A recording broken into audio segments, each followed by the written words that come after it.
never slow up, no I don't take shit. I got no love for the fakeness. If you wanna play tough and wanna hate this, I'll always show up. I don't ever slow up, no I don't take shit.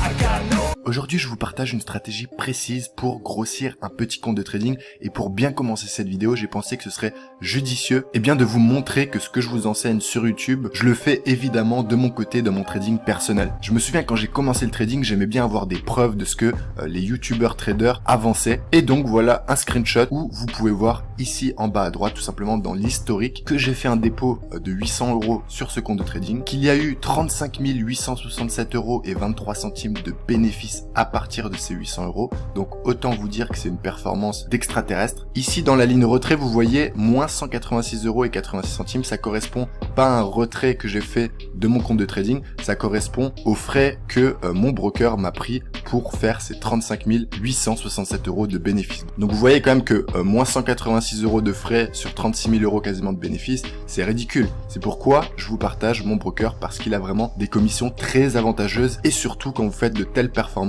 vous pouvez réclamer vos bénéfices sans problème, et sous 3 à 5 jours ouvrés, vous aurez votre virement sur votre compte bancaire. Également, sur la partie gauche de l'écran, on voit que l'historique est en semaine. Donc vous pouvez comprendre que cette performance, je l'ai pas fait en 2 mois, en 6 mois, en 1 an ou même en 1 mois. Je l'ai fait en un peu plus d'une semaine. Il me semble que c'est 6 jours, 7 jours exactement de trading. Donc c'est assez fou. C'est une de mes plus belles performances sur ces 4 dernières années. Partir de 800 € arriver à 36 000 €. Et ici également, enfin, vous pouvez voir que sur une position sur le Dow Jones, le broker m'a pris 16 € de commission. Et ça prouve bien que c'est un compte réel, évidemment, parce que en compte démo, vous n'avez tout simplement pas les échanges, vous n'avez tout simplement pas les commissions overnight, vous n'avez tout simplement pas toutes ces commissions ici. Donc voilà, maintenant que les faits sont établis et prouvés, on va passer au cœur de cette stratégie. En préambule, les amis, j'aimerais vous faire un petit rappel et un petit disclaimer également. Je pense que vous vous en doutez, mais pour passer de 800 € à 36 000 €, j'ai utilisé un trading très agressif. Donc il n'y avait pas de respect du 2% du money management et on était en excès de levier, ok? Donc j'aimerais rappeler que le trading agressif est très risqué, vous pouvez perdre la totalité des fonds. Les 800 € que j'ai investis, évidemment qu'avec mes compétences et mon expérience, j'ai réussi à m'en sortir, mais j'aurais pu aussi très bien les cramer entièrement. Donc faut toujours garder ça à l'esprit, et c'est pas parce que je vous montre mes résultats personnels qu'il faut partir en mode rêve, en mode poudre aux yeux. N'oubliez pas que vous pouvez perdre tout votre argent si vous faites n'importe quoi, et la performance que je viens de faire était hautement risquée. Donc évidemment, cela va de soi, vous n'engagez que les fonds et l'argent que vous pouvez perdre. Un dépôt sur un compte de trading, ça doit toujours être de l'argent loisir, ça doit être de l'argent dont vous n'avez pas besoin pour vivre, pour payer une facture, pour remplir un frigo ou pour prendre soin de votre famille tout simplement. Ça doit être de l'argent que vous auriez normalement soit économisé, soit utilisé pour des foutaises du genre des restaurants, du shopping et tout ce genre de choses. Donc évidemment, je vous encourage à économiser et à investir votre argent, le dépenser dans du divertissement. Mais par contre, je ne vous encourage absolument pas à dépenser de l'argent que vous ne pouvez pas vous permettre de dépenser, ou alors encore pire, de faire des crédits en tout genre pour avoir des fonds. Soyez patient, travaillez et l'argent viendra quand vous serez prêt à le recevoir. Globalement, pour la stratégie que je vous partage, qui est selon moi la plus efficace pour grossir un petit compte, ne comporte qu'une seule règle très importante, c'est qu'on va se focaliser et choisir les contextes de marché avec le plus de probabilité de réussite possible. Et pour ce faire, on va aller sur les graphiques, comme ça vous aurez tous les tenants et les aboutissants de cette stratégie assez facile à mettre en place.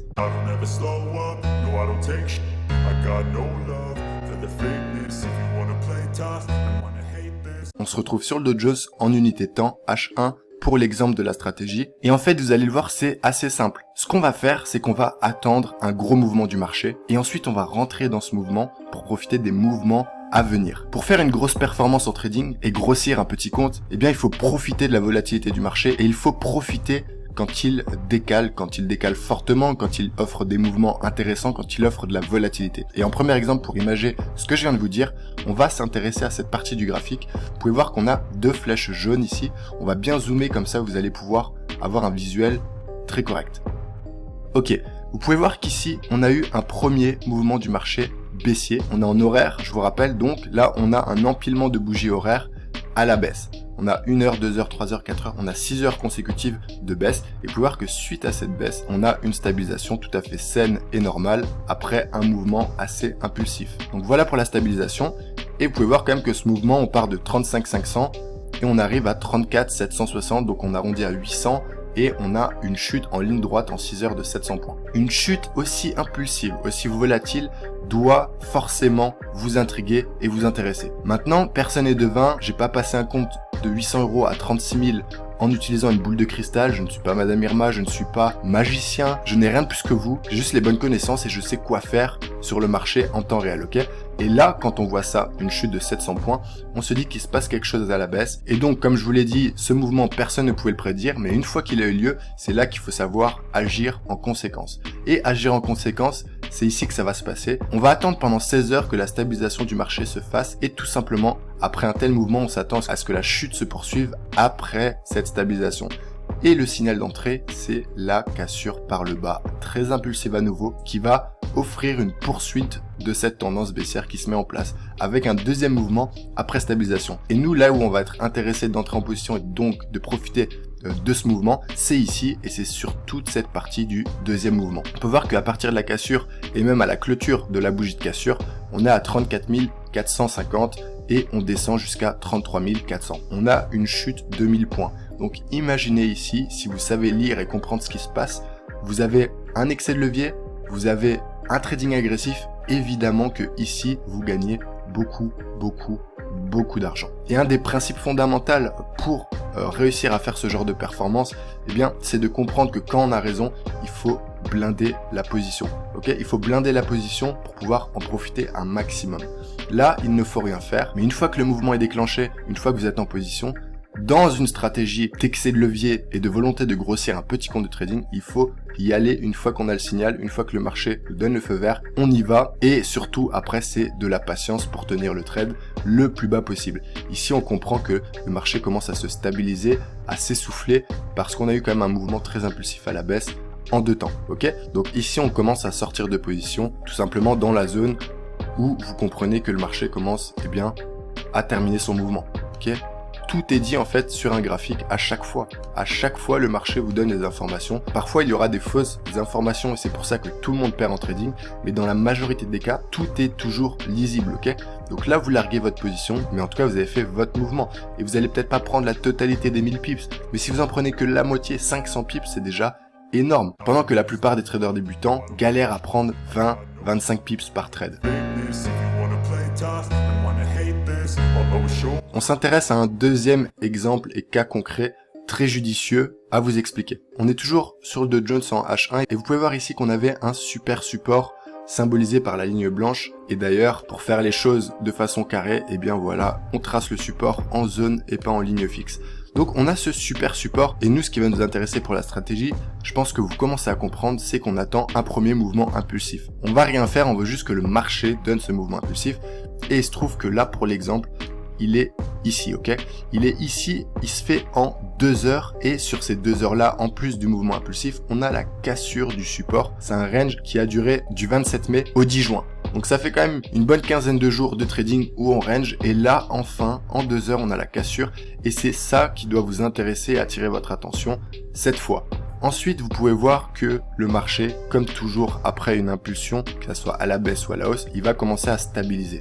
Ok, il va stabiliser, il va redistribuer, il va attendre que des gens entrent dans le marché, il va piéger un maximum de monde également ici, il va piéger beaucoup d'acheteurs.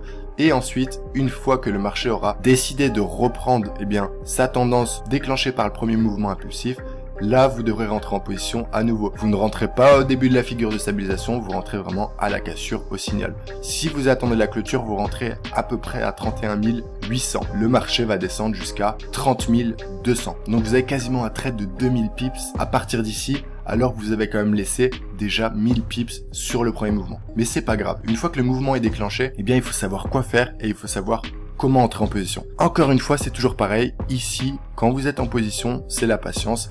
Et après, c'est du bon sens et des compétences pour comprendre quand est-ce que le marché commence à s'essouffler. Donc ici, pour l'exemple, c'est une zone plus ou moins large, symbolisée par ces 2 bornes blanches.